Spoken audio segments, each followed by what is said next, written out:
In front of me is XIAOMI Redmi 10A, and today I would like to show you how you can change name of this device. You need to begin by opening Settings.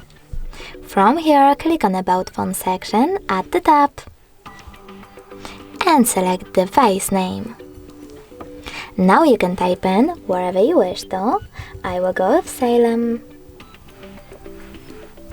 And discard your name by choosing this X icon at the top left corner, or save it by choosing checkmark at the top right one.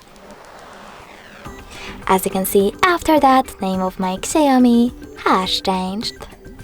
Thanks so much for watching. If you enjoyed this video, smash that like button, comment, and definitely subscribe.